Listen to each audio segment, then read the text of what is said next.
is up, everybody? This is the P.A.N podcast, the podcast about nothing. Today, I'm joined here with my two incredible co-hosts, Jesse. Howdy.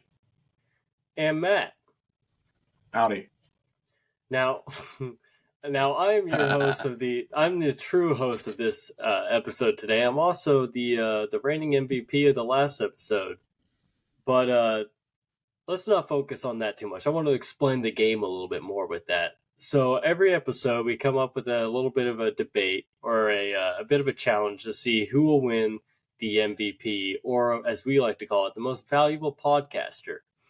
And today we're going to do the widely requested part 2 to the Phobias episode. And for this episode, I'm going to be grading it off of either... Two things will go into like the points categories. Will be interesting phobias to talk about and discuss, and also funny situations with the phobias. Doesn't necessarily have to be both, just one or the other. They will both equal, or they will both give you points.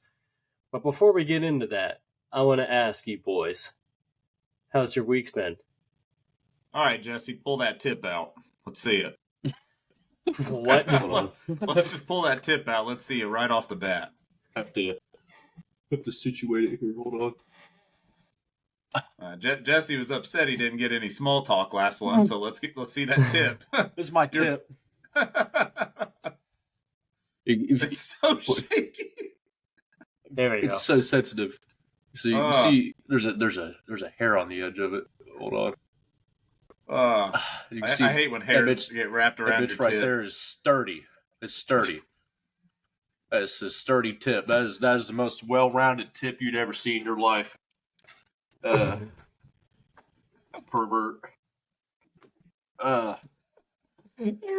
Everybody, I think the only one Jesse completely missed or just ignored my hair joke.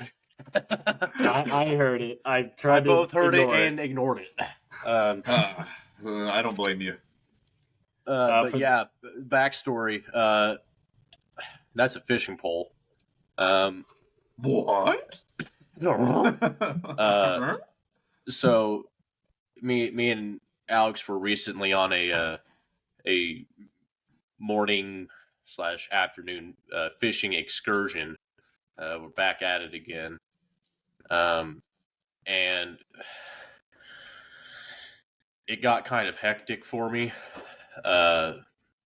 because I very rarely in my life have I ever gone home skunked, but I've never had the excitement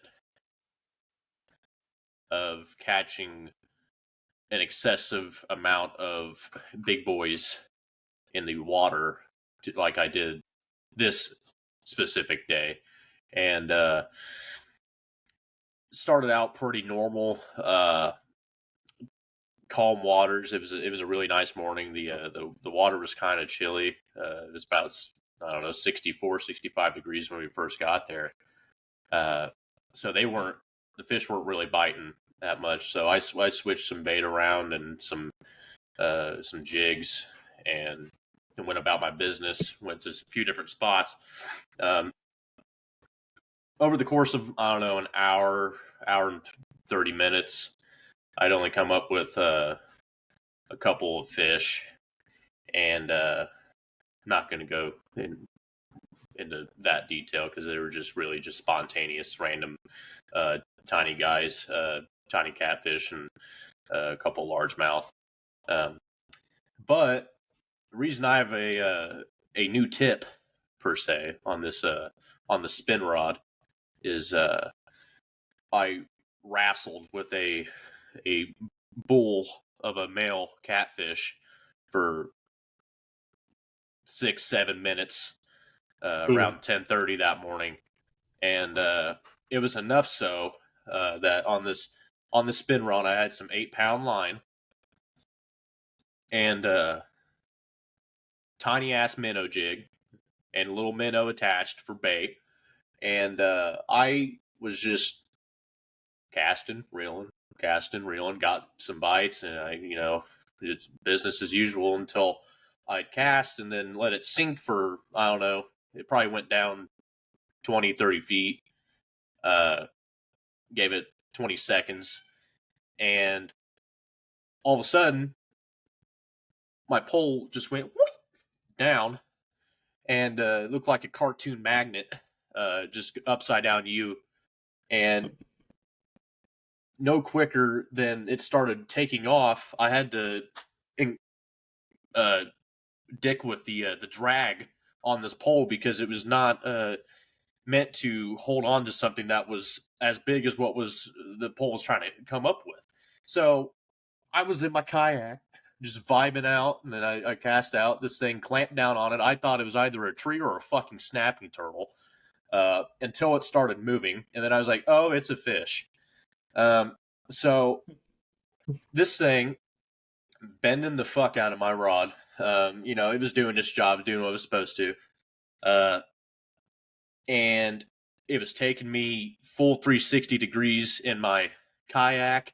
Alex was on the phone with his mom on the bank when this happened. He had to kind of in the middle of that conversation say, hold on, we're out here fishing and Jesse's got something big on the line, something along those lines. And these two middle-aged plus older, this couple was walking on the path around the bank and had stopped because they had also seen what the fuck was going on. You had an audience. Also, with that, Jesse is also spinning in the kayak, fighting this thing tooth and nail. He is just spinning over and over, trying to fight this thing. I mean, if I can get my pole back out here, I mean, I was straight up just like, whoop, and my pole starting at like halfway past this eyelet right here was just completely bending the fuck down, full on U shape like this. My drag, I increased or decreased it with this dial right here, and I was like doing this number and I was doing that number because I couldn't get a good gauge on whether this thing was just pissed off or if it was pissed off and big. So wrestled with it for about 5 minutes, a little bit more. There's multiple periods where I would just have to stop and let it just chill the fuck out, and just focus on pulling in the direction opposite of where it was going. And finally, the sunlight was going, I don't know, probably about foot and a half in the water. And after this thing finally just almost stopped fighting, I saw the belly just whoop, go about foot and a half under the water. I saw it and I was like, holy shit. So I kept doing this number. It had one last go at going down, so I had to reel for my fucking life and then increase the drag so it would have some tension to bring it up. And I brought up a 20 to 25 pounds, somewhere in that range, male catfish that, I don't know, you probably can't see, but it was like probably about that big. It was a fat motherfucker. And I got a hold of him, and I had him on the line, on the hook. It was right in the upper lip. Nothing. He wasn't damaged or nothing. But he was pissed and thrashing and thrashing and thrashing, and going to handle him. One last time, he did a U and slapped basically his side with his tail, and I just saw my eyelet just go whoop, down the fucking line all the way to the tip of his mouth, and I was like, "What the fuck?" And mind you, this dude was heavy enough that I was having to basically hold the tip of my rod because of how much it was bending just from his weight. And after I got him off, I was like, "Oh fuck." I was ecstatic because that was one of the biggest cats that I gotten in recent years. Mainly just getting some smaller to decent sized largemouth and some bluegill and some younger catfish. Nothing that was that old and juicy. But I was like, well, I've fished with a tipless rod before, so And mind you, we didn't get any fucking pictures of this because I was focused on trying to handle the fish, and then Alex was just standing there, which I would have done the same thing. Unfortunately, I was caught in awe, and I didn't necessarily even have like the greatest position to take a picture, even. Yeah, so I would have just Because stood from there where like, you were, you were holding it to your left, if I remember right, and your left was away from me. So for the most of the time, the fish was not even really in my sight. Like I only saw that it was about like a foot to maybe a foot and like a fourth, but I was like, all right, if it's about 25 pounds roughly, I can imagine it being big, like much bigger than that. But I was only able to see roughly a foot of it. but It's an awesome catch. yeah, Oh yeah, oh I yeah. was very happy with it, and I was like, well, it's only like 10:30 at this time, so I'm like, I'm not done yet, and they're just now No, really bite. So I was like, I can get a one up on a handful of people that I know if I start casting out and catching shit on a rod that's missing its tip eyelet. So with the string hanging off the second eyelet, my rod's going like this, and then the string's coming off here. Looks stupid as fuck, but I'm still going. I relined and put a new jig and a weight on there, new bait and everything. And about 10 minutes later, caught a decent sized bluegill. He was pissed. I was more scared of handling that guy than I was the big giant bull that I caught 10 minutes prior. Just because he was full spined. So really, he was like this big, and then with the spines, he was like that. yep. So I'm like, fuck you. Handled him for a few seconds. I threw him back out. He was fine. And then 15, 20 minutes after that interaction, I had gone about 20 yards over to near the other side of the bank, and same thing. Cast out, wasn't expecting much, and then it was a battle. And long story short, after battling this thing for a lot less longer than the male, I caught a similar sized female catfish. Didn't fight as long because, I mean, it was a female, and it looked like it was either just after laying eggs, or it probably didn't have eggs on it because it wouldn't have been that active in the stage that it was, but she was still fat. Mhm. But second eyelet, no tip. It was an act of God or some greater being that I even caught that thing with the broken rod. Came up with it, handled it, and it took itself off the hook. And I was like, "Fuck it." I got what I needed, and we left soon after that. But it wasn't until a couple of days ago I'd gotten around to fixing the tip of that rod, and all I know is that here soon I'm gonna have to get me a heavier rod because this one's a good rod, but it was not meant to catch those. It was also another at least 20 pound female catfish, and it looked stressed as fuck after those encounters. So I'm gonna have to get me a Zepco or an ugly stick or something because this motherfucker was meant for bluegill and largemouth and smallmouth. But yeah, it was fun. And I was exhilarated. I didn't even care there wasn't any pictures or videos taken. I was more afraid for my pole. You have a But witness, though. You have a witness yeah, to say, hey, without a shadow of a doubt, I saw this man spinning around in that lake fighting for that catfish. And I looked up. That's the beauty of it, too. I was thinking, before he even caught or as he was catching the bluegill, I noticed that he was reeling something in. And I'm like, all right, he's got a bite on there. I look up, he's got a bluegill on, and like, huh, that's a pretty decent sized one. But I'm like, he won't catch another one. Like, he probably won't, because he was telling me about how much harder it is to catch something with that.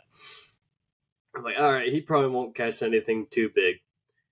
And I had developed a pain at a certain point. Like, I don't know what happened. I think it was my wrist that was like really starting to just get to me for some reason. So I took a little bit of a breather, just stopped fishing for a little bit. So I got on my phone, changed like a few songs or whatever, and I look up and I see Jesse fighting again, and I'm like, no.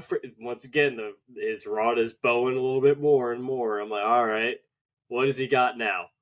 and all I could see is just this massive white belly. I'm like, ooh, he got something big. Yeah, and after that male catfish, that first time that I caught it, that couple that was on the banks like literally gave me an ovation and started clapping. And I was like, well, I got Alex and these two people that saw it before it got off the line, so that's all I care about. But at that point, I was focused more on getting the catfish off the pole, because it was I felt like it was just seconds away from snapping into shards. That's one of those things that I really struggle with. Is I struggle with taking pictures, but I and I go back and forth with it, and I don't know how you guys are or other people, because I understand the idea of take pictures, they're memories. You keep your memories and you make a photo album and all this stuff, and I think all that's great. But then at the same time, I just like living in the moment. Mm-hmm. I'm huge on that too. I like just remembering it, just remembering the experience, just living in the moment, not having, looking through everything through a camera filter. And it's like, I understand both sides of it, because you want those memories, you want those pictures, they're great to have, and you can look back on it and then you can remember new things that you might have forgotten about. But then at the same time, I also just love living in the moment and seeing those experiences. And that's like the same thing. Like, we went to the Little Italy Festival, which is like a huge, pretty big thing around here. And we took Gavin, and they have rides there, and you can buy these tickets, and then you can go do rides and stuff. And I didn't take any pictures. I think Mary took like a couple videos of Gavin on the rides, but like that was all we got from it. But I still remember everything we did, and like the look on his face and just different things while he was riding these rides. But I'm terrible about getting pictures for these things. I'm awful about it. That's really big in my family too. Like, where we just don't really take that many pictures. I mean, my mom took a bunch of baby pictures, but she took a lot of pictures growing up too. But in terms of like, as we got older, it was kind of one of those things that was like, hey, live in the moment, like experience it with your kids. Like, that's like really big, like what seems to happen more in my family. You said Little Italy, and I just have a quick story. I think this is like 2 or 3 years ago. I went to the first Little Italy festival that I ever went to, and they had a mechanical bull there. And that's awesome. A mechanical bull has been on my bucket list to do for the longest time at that point. And I looked at the admission. It said $5, I think, $5 for a ride. I was in my wallet. I had $20. I was like, I know what I'm doing. And the guy, I was with another guy and a few other people. His name was Max. And we ended up splitting my 20. We both went on it twice. And the problem was the fact that I'm a fairly taller person, I would say. I'm a fairly more than average person of height. And I am a sapling. I'm a tree, just not that much width. So hanging on to it, and it was a lot weirder. It doesn't have a traditional like hoop handle or anything like that. It just has a freaking rope. It just has a rope that you have to grip onto. You can't really tie it around you or anything like that. It is just a rope that's about yay big. So I grab onto it as hard as I can. I tuck myself in as tight to this damn bull as I could. Well, that's your first mistake, because aren't you supposed to grab it with one hand and throw your other hand up? That's the only way you pass. Yeah, I think you already failed. Yes, okay, so like with the first time, well, that's like typical bull riding. But so like I did that, what you just said right there, I did that the first time, almost immediately got flung off. I think I lasted maybe, just like the old song, 2.7 seconds. I only lasted that long. And the still talking about bull riding, right? Yeah. Huh? We're still talking about the bull riding, right? Lauren's pissed right now. So it's my second time on the mechanical bull, Jesse. And this time around, I'm like, all right. No, I'm like, no more theatrics, no more anything. I want to get like a decent amount of time. So I just grab on, I tuck myself in it, because it's a lot. Like, if all that centripetal force, once you get that upper body just lifted off the bowl. It's only a matter of time. Well, after I think I had hit about 6 seconds at this point, it kicked and spun so fast that I am now hanging on the side of the bowl. I'm not even like on its back. I am on its side like this, just fighting it, just holding it on, just feeling all of it, just spinning me around and around. And I got flung into the wall. And Max does his second time. I can't remember how long he lasted. But then there was like this, I want to say 12-year-old little girl who she ended up staying on for I think like 10, 12 seconds. But after watching the bowl and watching like the parents clap and everything, I had like, and I still think this way. I'm like, the person operating that bowl definitely took it easier on that freaking kid. There's no way that this little girl is able to sit on it perfectly upright and just ride it around and be like, ha ha. I'm like, nah, there ain't no way. Whatever helps you sleep at night, Alex. I know for a fact that little girl, she like that the person operating that bowl, she was taking it easier on her. I can guarantee it. And then if you were one of those girls, parents. if you were one of those girls with big boobies and a butt, they would have just tossed you forward and shook you around. You'd see those videos, those guys doing it. Well, I wouldn't say that about a 12-year-old, but no, I'm saying if you were one of them. I'm not even talking about the 12-year-old. I said if you was. Oh, I see. Those videos where the people will be at the bar late at night and they're out the nightclub. Real quick, I don't know if someone's got an open ear or what, but I'm hearing both me and Alex twice. There's an echo. Okay. Both my ears have been on. I kind of moved mine because I was expecting a package, but I'll fix it. I didn't realize it was echoing. Is that better? Yeah. Okay. Check it must have been going through my ear and then into the mic. My bad. It's okay. Dude, it was like I thought I was hearing shit for a second or my stuff was lagging out. I didn't know. Okay. Alex started stuttering, and I just had to say that to validate my feelings. Okay. Well, I hope I didn't do it like the entire time. I was trying to just. It didn't ramp up until like literally a minute ago. Okay, you're good. No, I just plopped an ear out just so I could try to hear, but we'll I'm sure I'll for still you. be able to hear. Okay. Well, if you hear Ruby barking through the microphone, let me know. Well, to get this show truly started today, I want to start off with the fact that I didn't really name off my fear, my own personal phobia from the last episode. So I'm just going to say that one off real quick, and then we're going to get off into either interesting phobias that we know of or people that we know that have like certain phobias. My personal one is one that I didn't even know the name to, and it's kind of harder to describe for me. Is called scopophobia. And it is the fear of being stared at.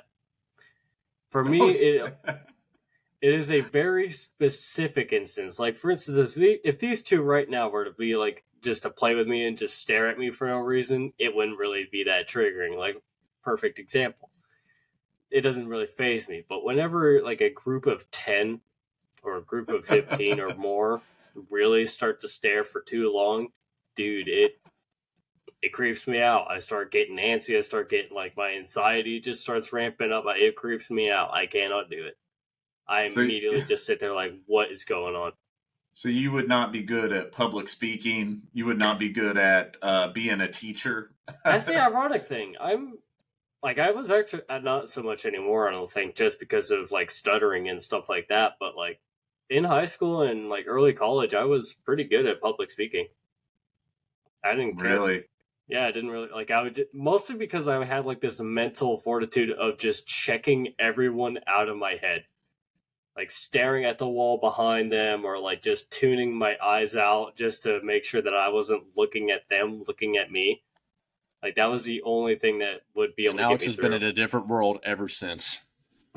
Now I stutter like crazy. I know we've talked about that one before because once you said it, I remember you brought it up, which. Like, I don't really have that fear, but like if I see more than like 2 or 3 people staring at me, I'm like looking around at myself. I'm like, what are they fucking staring at? I do the same thing. I'll look at myself. I'll look around me, thinking that they're looking at something else, and then whenever I realize that they are just staring at what I'm doing, I'm just like, what do you want? I don't Can really I get help you freaked with out something? about it. I'm just like, what? Is something on my shirt? What's going on? Am I fly down? You know, I'm like looking around. I get But super anxious. that's hilarious. That is That's so awesome. funny. That's such an interesting one. I remember just talking about like public speaking and like different things in the classroom. I mean, you boys know how the hormones was in middle school. It was rough. It was rough. And I don't have like a specific story I basically remember, but I remember, shit just being rough in middle school by, random erections. The best way you can put that, most politically. I remember that was always my biggest fear in middle school was to get called up in front of the class when this happened, because this shit would happen and there was no controlling it. You guys are not saying anything, but you know it's true. The wind you could feel a slight breeze, and it would happen. I understand I that agree. feeling. And I I don't agree. I think women like in middle school, like they had their own set of problems. Like we Oh, didn't they have have. our problems was nowhere near as bad as them. But No. just I remember so many times like not necessarily getting almost called up front to do like a presentation, but I remember it would be almost passing period and it would happen and I'm just like, oh fuck. And I'm like looking at the clock. I'm like, I got like 2 minutes and I'm like, bro, come Go on. away, Dude. go away, go away, go away, go away. I'm sweating, Fuck dude. back I'm like, in there. I'm like, You oh start my God. punching it, trying to snap it like a carrot. I remember Sleep, thinking damn about it, down. I remember thinking of my dog. Like you're trying to think of baseball, just anything you could think of, dude, to get this thing to go down, and just sweating. I remember My go-to multiple thing times. was a stack of pancakes. Oh, you would think you would think of the Just think of a stack Is that of why pancakes you say that with certain no people? butter. Is that why you say that some people have pancake ass? That's just a saying, but I guess I think that adds to it. But yeah, he would think of the 3 minutes left out Eggo waffles, still slightly hard as a rock. one of you, I'm thinking of your ass looking like this from the side.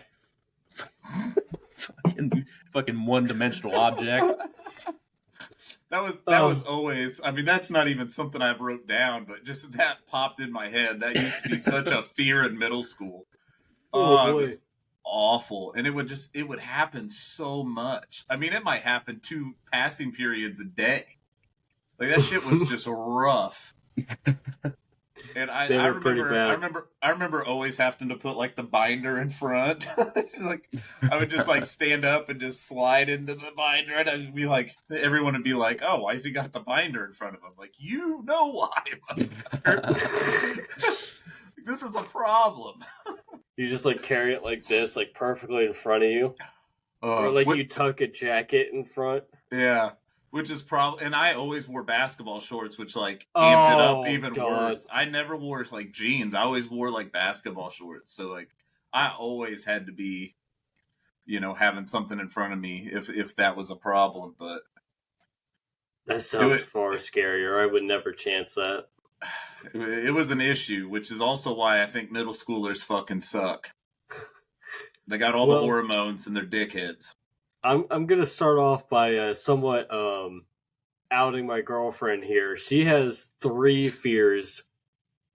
One of them, I didn't know the name to.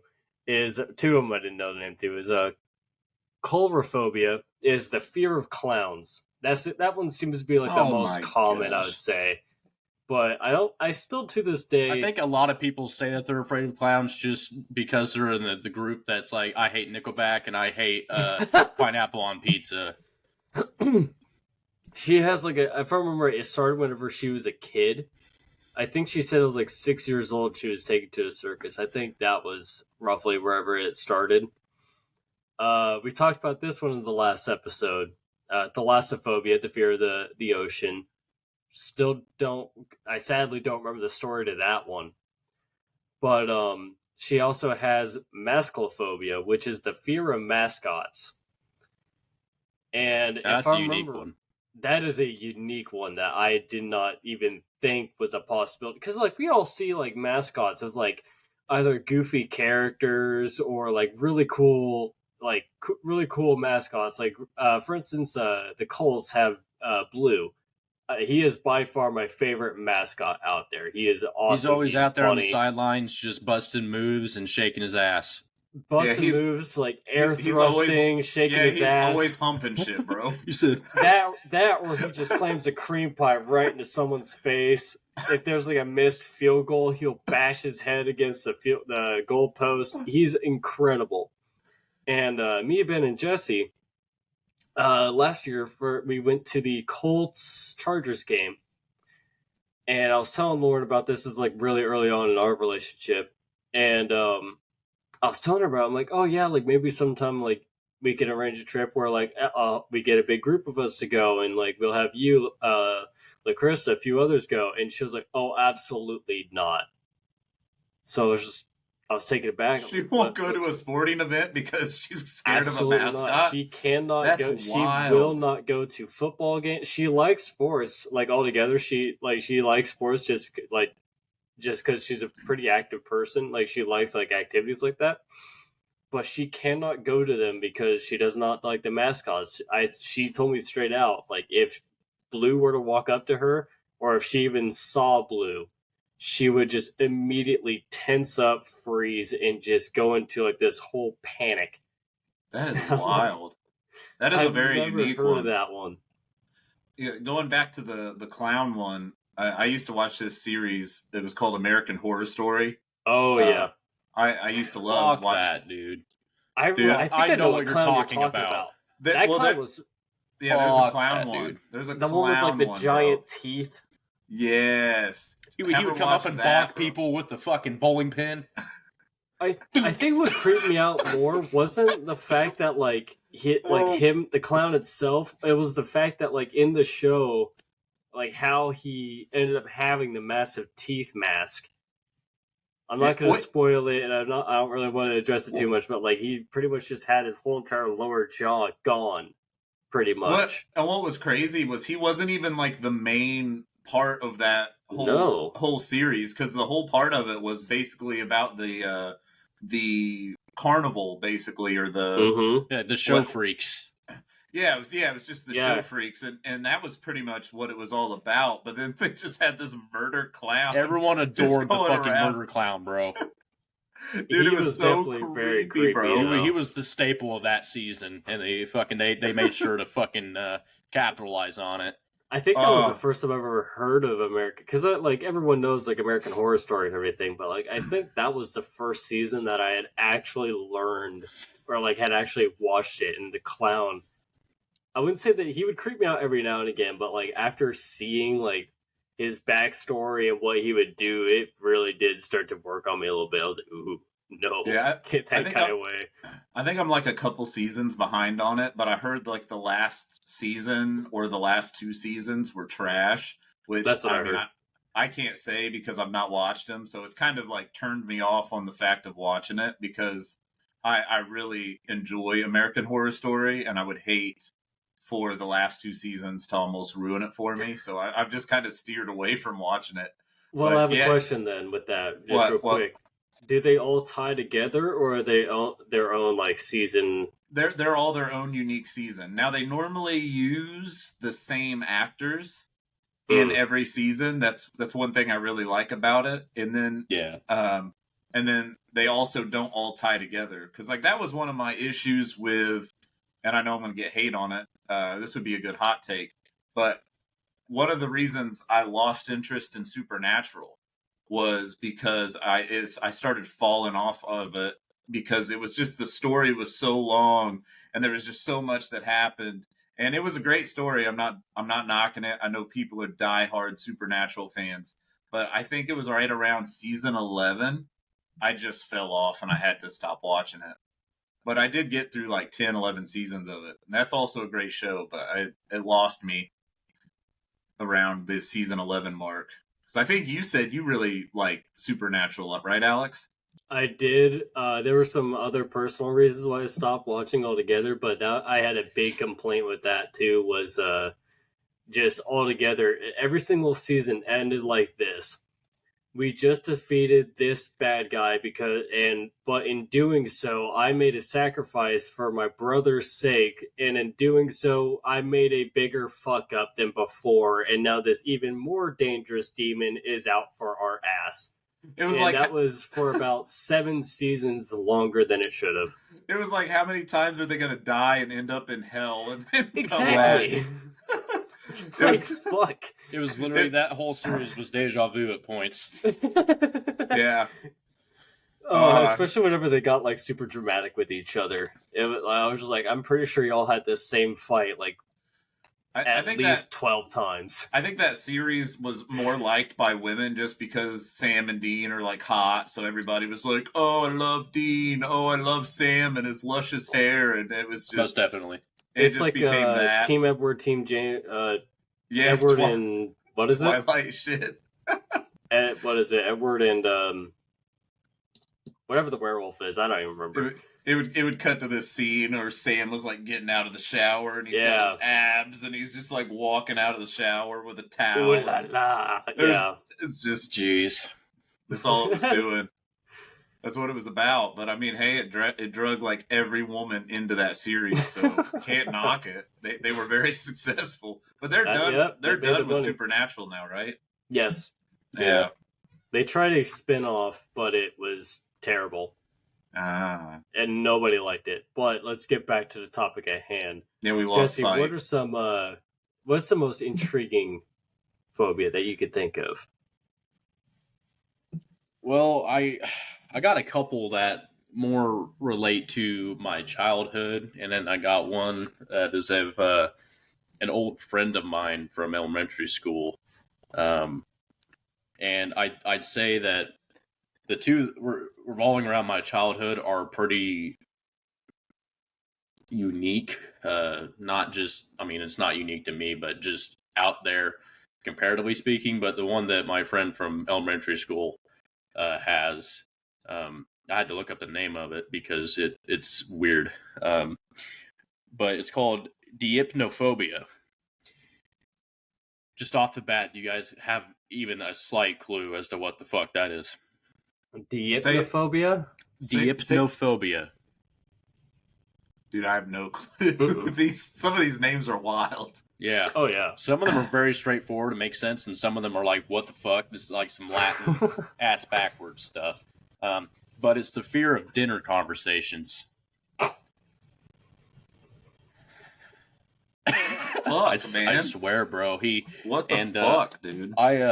He moved to Wyoming in 6th grade before it was right after. He only went to the same middle school for about a month.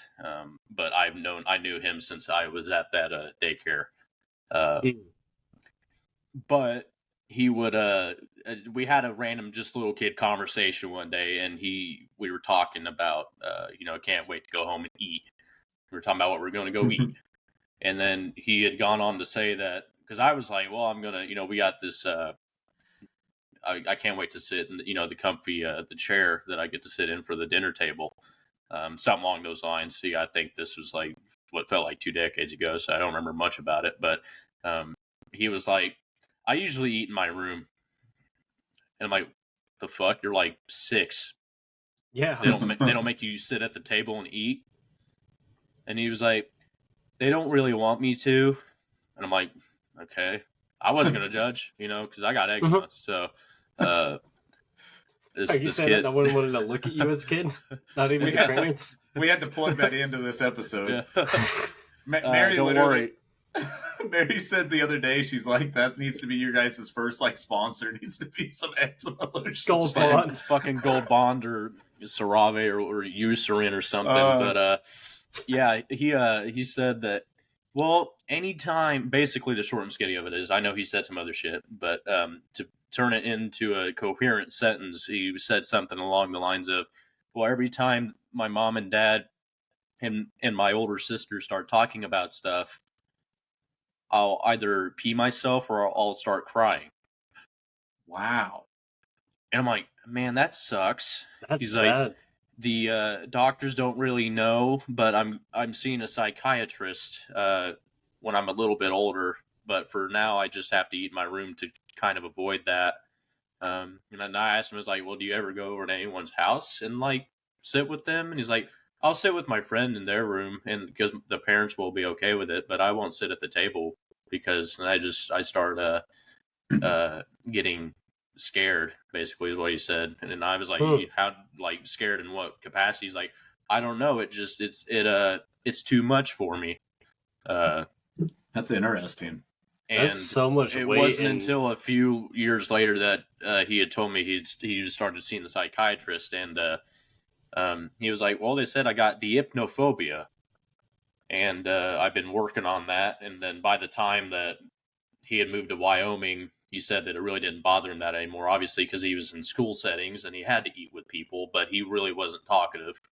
He wasn't like creepy or anything. He wasn't weird or an outcast. He just didn't like to talk around big groups of people because by the end of it, he said that he didn't feel like he had a place in anyone's conversations, which was kind of fucking sad when he told me that. But because he was a good person, I never had any problems with him. He just moved to Wyoming with his grandparents and his dad because I think his parents split. But yeah, I thought that was wild. That blew my mind at a young age. I didn't even think that was like a possible fear. I mean, let alone that's a lot of weight for a little kid too. Because I mean, Yeah. 6 years old, you probably don't even know the word psychiatrist. You probably don't barely have a grasp as what that is. See, he described it as like a feelings doctor, I think. Yeah. Right. Well, like I had something similar when I was a kid, and I just kind of grew out of it. But I used to be real weird when people, and I don't know the name, I never looked it up. It just came to me when you were bringing that up. I used to be really freaked out with people watching me eat. You know, like I had no problem like sitting at a table, eating, talking to people. Nothing bothered me. But if I was getting ready to take a bite and like somebody was staring at me, I'd just be like, "Stop looking at me! Like I can't eat when you're staring at me." And that used to always freak me out. And I used to be really bad about it for years, to where like my parents could not look at me if we were at the dinner table eating. I just kind of grew out of it as I've just gotten older. But one of my buddies, Richie, his stepdad is still like that to this day, has never grown out of it. And he will, like, if he goes out to eat with anybody, he'll just get the meal to go, and then he'll go into a separate room and eat. He will not eat in front of nobody. And that just kind of got brought up because it's kind of similar. I feel like, because I mean, I think I myself had that problem a little bit too, just because it was like just a sign of like disrespect for people to be watching me or trying to interrupt my peace while I'm eating. As a kid, I think a lot of kids had that some like deep down feeling about that, but not to the level of being overbearing about it. Not that you're being overbearing. I mean, it's a rightful like fear, because I'm like, what the why the fuck are you staring at me? I'm trying to just eat my mashed potatoes. Right. But to go into like adult stage with that is an oddity. Yeah. Just because a lot of phobias are just not a lot of them, but there are many phobias that are just a direct result of lack of understanding or knowledge about how the world works, and your brain's inability to comprehend that science. Right. So, but the fear of people watching you while eating is I think justified. Yeah, I wish I knew, like, I wish I remembered what was always going on in my head when that would happen. But it was definitely one where I couldn't let anyone stare at me. And if I was going to take a bite of food, I would stop if I looked over and I realized someone was staring at me. And I wish I knew, like, just kind of what was going on in my head or why, but I just kind of grew out of it. So I really couldn't tell you. But that was definitely one I had. But yeah, just like Jesse said, I think it's a weird one to definitely continue to have as an adult. That's one thing I do that's weird when I eat, is I always like to watch something while I'm eating. It's very tough for me to, and I'm fine going out to a restaurant, you sit down, you eat, it's fine. And I can still sit at the dinner table and eat, but it's one thing, like, and I think this whole new generation's kind of went away from eating at the dinner table. I think that's something that a lot of new people don't do. We just sit down and we'll watch YouTube, or we'll sit down and we'll watch some sort of video or movie or TV series. I think it's probably almost a rare thing these days for people to sit at the dinner table. Mm-hmm. And it's almost become cliched. Yeah. Yeah, that was always like super big with my family too. Is like you had to eat at the dinner, with like, which is it's not a bad thing. I mean, eating with your family, that's all well and fine. That was just something that was like pretty big in my family too. So to even hear that it was like, no, my parents want me to eat in my room, like that is just something that I've never even heard of, at least from like someone that young at the time, Shoot, what we especially do if, with like at the time of like the year even. Gavin is like Mary will eat on the couch, I'll eat on the recliner, and then Gavin has his little kid chair set up by the coffee table, and we'll all sit in there and we'll just kind of like watch a kid show or something while we eat. And it's like I've tried to get into eating at the dinner table because I know there's like it's a good thing. And Gavin does well when we sit at the dinner table and eat, but it's just something that it's tough for me and Mary because we don't ever do that. Right. And so to do it with Gavin, it's not only just different for Gavin, but it's really hard for us because we just don't do it. Mm-hmm. And I don't think a lot of people do it. But Jesse, what are the other two things that you had on there? Yeah, I was going to say, just for the time's sake, I was going to wrap them up into one whole answer because they kind of coincide. Just to me as a kid, completely unrelated to each other, but just Mm-hmm. two things that I suffered from as a kid. But they were literal phobias. So I mean, I know I meme on like the eczema bit and everything, and I still struggle with it and get breakouts and everything. It operates basically on the same um, the principle is acne, where a lot of high traffic areas, and not even just high traffic areas, will oftentimes be riddled with a rash or a heat rash or a breakout of random. I mean, after this past year, um, it was 2021 going into 2022. I was dealing with a severe breakout on my neck, and it's happened a multitude of times because you can see all these bands around my neck that kind of look like stress lines and everything.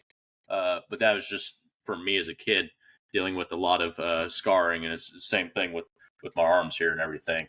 Uh, and my feet have literal splotches from where my skin is scarred. But I digress. A big fear of mine as a kid was called a blutophobia, which was the fear of bathing and or washing, um, because water in and of itself would burn the holy shit out of me, because of how bad my skin was. Like it was like head to toe, except for the extremities, and I've talked about that before. I had eczema everywhere, and I had scabs and scars and cracks and bleeding everywhere. And water, especially of any temperature, but especially warm to hot water, which no kid's going to take a cold bath, No. um, burns like holy hell in like open wounds and whatnot. So that was a struggle. I would cry uncontrollably in the bathtub, um, until the older ages when they started developing stuff for eczema more so, because my cases never really got as bad as mine did. They started developing like uh, oatmeal products and everything that you could dump in the bath water to help ease your skin and flare ups and everything, and it helped a lot. But that wasn't until 3 or 4 years of me crying the whole time while I bathe and having to lather up in like petroleum jelly and Mm-hmm. shit afterwards just to make sure my skin doesn't dry up, because my skin will dry up very fast when I get out of the shower. So I have to moisturize my entire body within like a 5 minute window of time, uh, which that's always kind of just fucked with my self esteem, because like putting lotion on yourself is like about the least manly thing a guy could do. So when I have to do that after every uh, shower, it fucking gnaws at me, but it doesn't hurt like it used to. Do they have like do they have manly smelling lotion? The thing is that with I shouldn't use anything that's scented. Oh, That's really? I have to use like free and clear detergent. Basically, all dryer sheets are bad for me because they all still have some sort of scents or perfumes in it. The exceptions being deodorant and some colognes. But even then, if I put too much cologne on or if it goes too much through the fabric, then I will break out just with histamines and it'll itch for a couple hours. But I just got to be careful with that. But um, no lotions that are actually good for my skin are scented. They all smell like literal chemicals, um, which kind of sucks because I'll put the shampoo and all that shit on, and I have a healthy scalp, which is surprising given my eczema. Um, but with the body wash, I smell good, and then I have to put on fucking chemical scented eczema lotion. Um, but the other one being that after a award ceremony from I think it was like first grade and second grade. It was in that range of time. It lasted about 2 years, 2.5 years. There was an award ceremony out at the airbase that my dad was currently working at, and that my mom also used to work at, out in the big hangar. We called it the big hangar. That was the biggest hangar on the base. And there was an award ceremony that day, and there was supposed to be storms. Now, this big hangar had, I mean, it was a 2.5 story building. It was a big ass hangar. Meant to store two maybe three smaller sized aircraft or two of the F-16s, if I can recall. And big ass building. They had a war ceremony in there, and I had gone with my dad and my mom and my brother, and they were awarding various people for various accommodations through service at the base.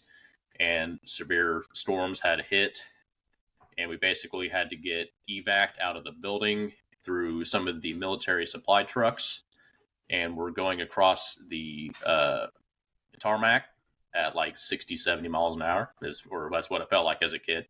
And I remember just like crying and like holding my ears because of how loud the rain was.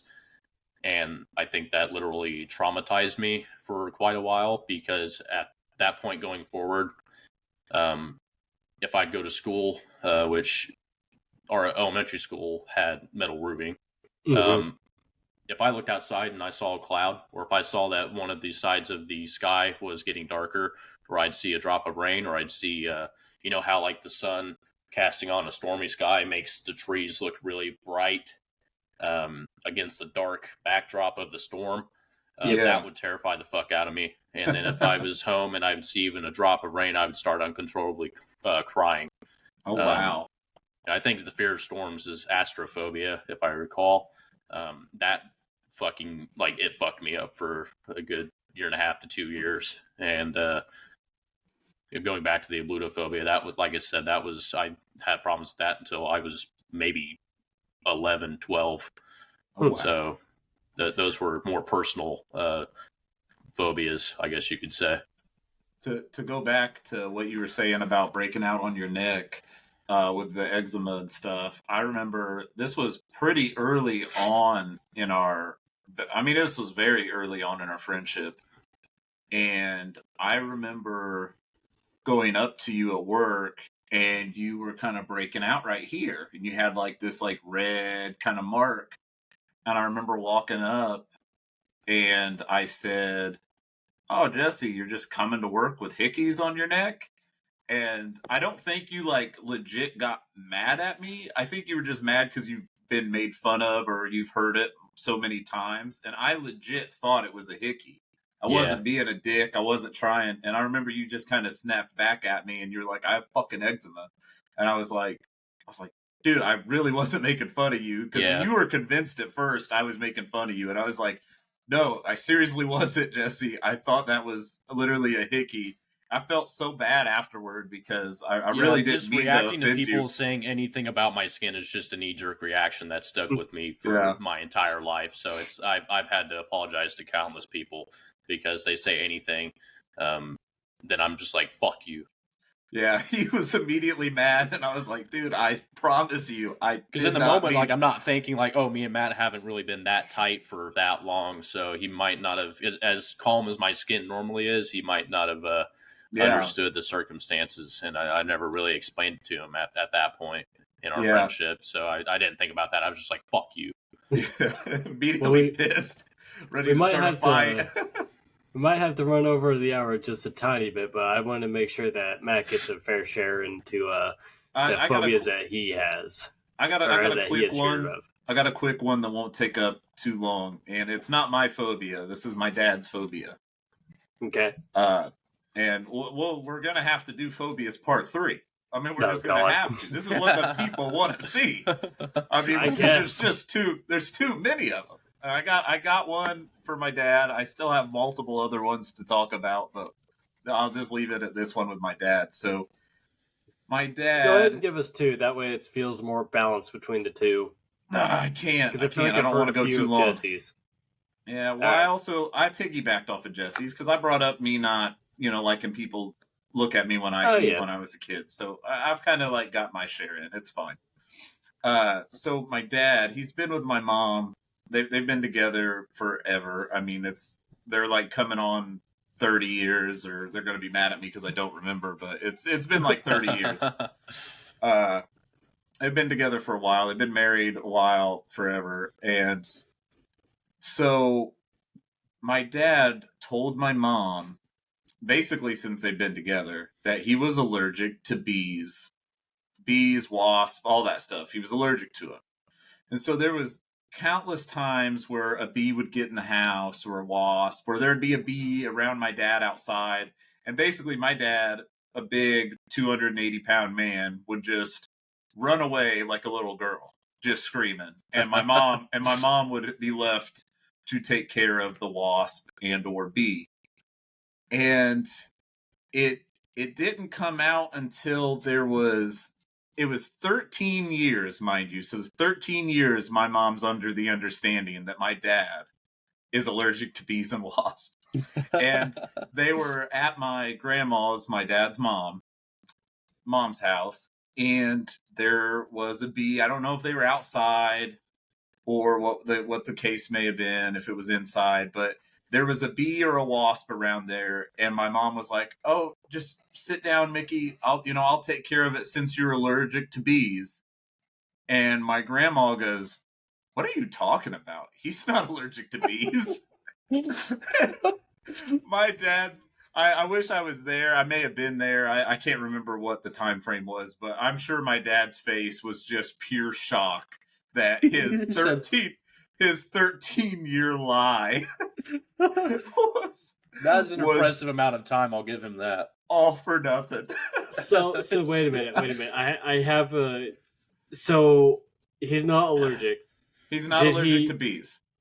Did he just have a fear of them but didn't want to admit it, so he had your mom take care of them? Or he had a fear of them, and he didn't want to just tell my mom that he was scared of bees. So he just told her that he was allergic to bees, which solved the problem. So every time there was a bee or a wasp around, my mom would take care of it, and my dad didn't have to. For a minute, I thought it was a lie on the fact that he thought that he was allergic, and his No. his dad was like, "No, the hell he's not." No, he's just scared of bees. He hates bees. He's scared to death of them.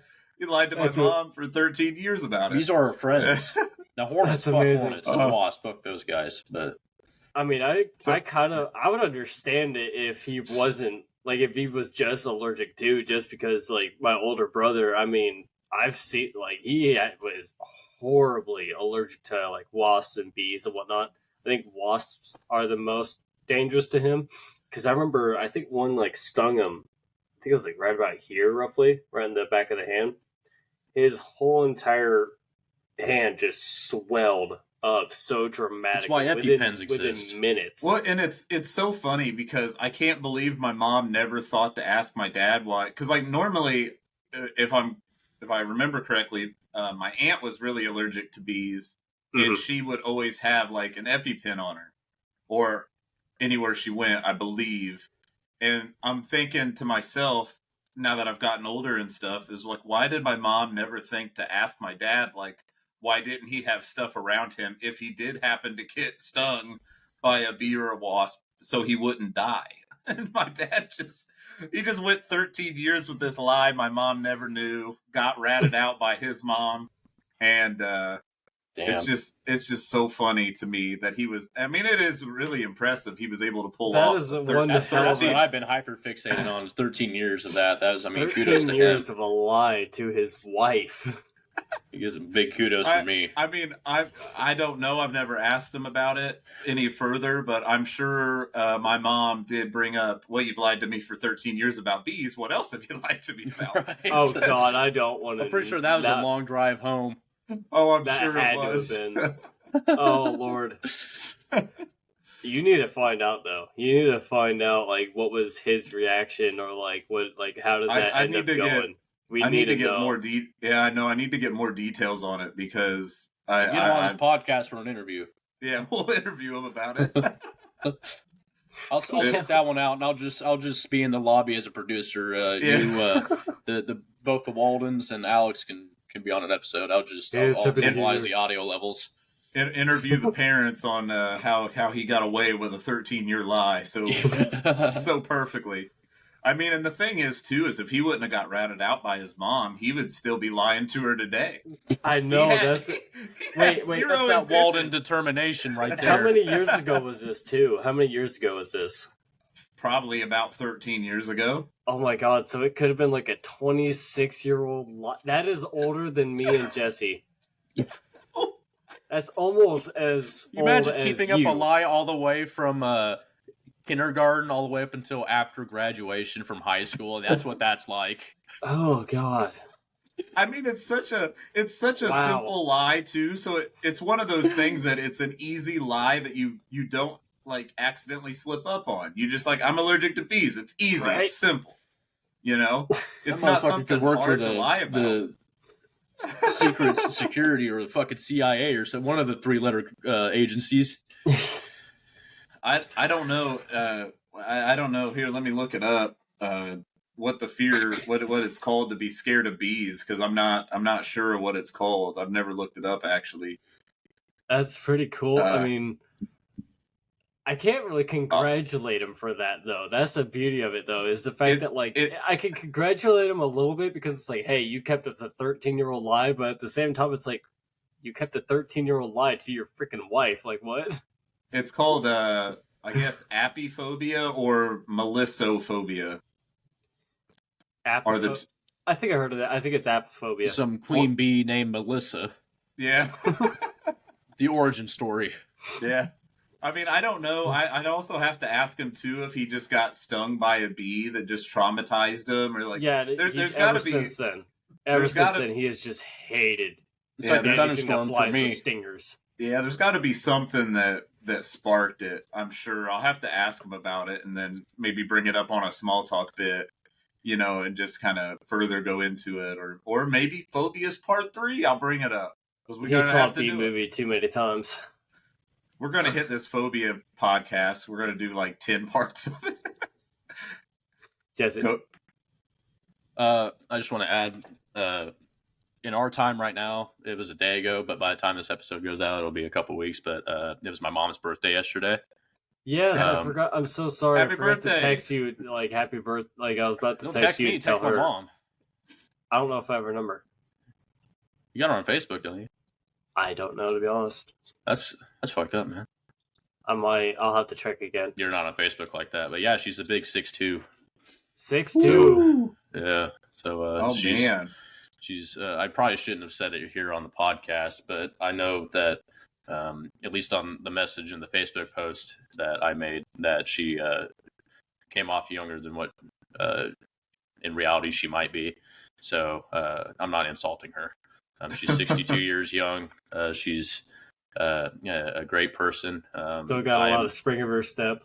Yeah, she has way too much fucking energy for her age. It's scary. It is. But I'm just the male equivalent of her. A little bit of, obviously half and half between her and my dad. But characteristically speaking, her and I are like carbon copies at this point. But yeah, it was her birthday yesterday, and we haven't celebrated. Obviously, I've been working nights as a bitch. But she seemed to have enjoyed it. She's going to a concert, like I think this weekend or the weekend after. And yeah, I just wanted to add that in there. Well, Jesse's mom, if you're seeing this episode, whenever we see it, happy birthday. We all love you from the P.A.N. podcast. Birthday. We all love you. You're like a second mom to me. Love you to death. You're an amazing person. You're a live wire, though. My God, your mom is a live wire in terms of just the amount of. I mean, what was it like? The whole. She was here once. Just a quick story before we wrap. She was here once while Jesse and LaCrystal were out of town, or I think I think you guys were out of town. I wasn't living with you at the time, and you had your mom watch both the dogs, and she decided to take zero. I think you were out of town for the day because it was just for the day. Like she had to take zero outside, and you said, if I remember right, you told her, "Hey, just hold off on it. We're almost home." And she was like, "Nah, I got it. It's fine." I think it was when me and LaCrystal went to Fairfield the first time. I think so. With Ben. I think so. And within, I think, like the first day or so, like Zero was way too much. He's a bigger dog. I mean, give credit to where credit's due. He is a bigger dog, so I get it. But he ended up just being a little bit too much for your mom. But she was headstrong. She was determined. I could take this dog outside. It's okay.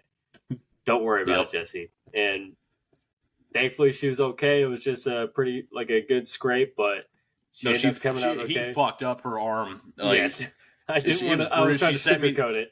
Yeah, no, she sent me pictures, and I woke up to him that morning after she took him out, and she's like, "Well, I didn't listen," and she sent a smiley face emoji, and I was like, "Why the fuck?" And I called her. The connection was so bad, but I was like, "We told you not to for a reason. That motherfucker will pull and pull and pull." And, I was trying to sugarcoat it, but it was pretty this bad. whole area, like right here, just got fucked, and it was like so bruised. But she's all right. But yeah, that's your mom. Strong ass motherfucker, headstrong, strong will, headstrong and strong will. Oh my gosh! Remind me next podcast during the small talk bit. I'll talk about Walking Ruby. Oh no, we'll have to remember this because that just reminded me of a story. But noted. That brings the end of the episode today, and I will say today you guys really brought in an A game. I'll say that now. Unfortunately, I do have to say that due to the fact that you did come up with some very intriguing phobias that I had never even heard of, and the stories with them I would never imagine. Jesse, I have to give this MVP award to you because what was the first one again? I can't remember. Dehypnophobia. I had never heard of that as an instance or like its existence ever, and I genuinely do feel bad for that kid. Whoever that young man is out there right now, I hope you've gotten better. But today, Jesse, you are the MVP, the most valuable podcaster today. Let's start off with you throw me the award. Yeah, before that, hold on, real quick. You ready for it? I'm gonna send it through the mic. Okay. Oh. Okay. Oh yeah. Oh yeah. There we go. Oh yeah. Nope. I'm trying to scare Jesse. Stop it before I leave the fucking call. I was just trying to ignore it. There's an owl. Oh shit. Let's start off with you. Do you have a loser speech for today? It was a hard fought battle. Jesse came out hitting dingers. He was doing great. He touched on a lot of interesting and intriguing phobias. It was a well-deserved win by Jesse. my phobias were a little lackluster compared to his. But Phobias Part 3, I'm coming out swinging. I'm going to get the win on that one. Jesse's going down. That's all I got. That's all I got. I like the Mickey one. I like the Mickey. That was probably my favorite of yours. That was good. 13 years. 13 years, buddy. Wasn't good enough for a win, but 13 years. Just barely under par. Yeah, if it was 14 years, I would have had the win. Well, Jesse, as the winner of today's episode, do you have a speech? No. No, I'm just kidding. I used the fact that I was such a stupid, sensitive, little fucked up child as a upper hand in this fight, and going into part 3, I will continue doing so. So, Matt, I really hope you pull some shit out of your ass, because you're gonna have to fight tooth and nail to take this phobia-ridden, eczema-ridden crown, you motherfucker. And I love the fire between you two. yeah, I will say that. I was just trying to match the energy. I love how we're just predetermining Alex's next shows. Like, we're not even letting him pick his episodes anymore. We're just like, phobias. Due to a just whenever part 3 happens, we'll say that. There we go. Due to a very specific fan's request, we did a part 2. And it was a long time not coming. Really. We did say that we were going to do a part 2, but I felt like we had to get it out sooner.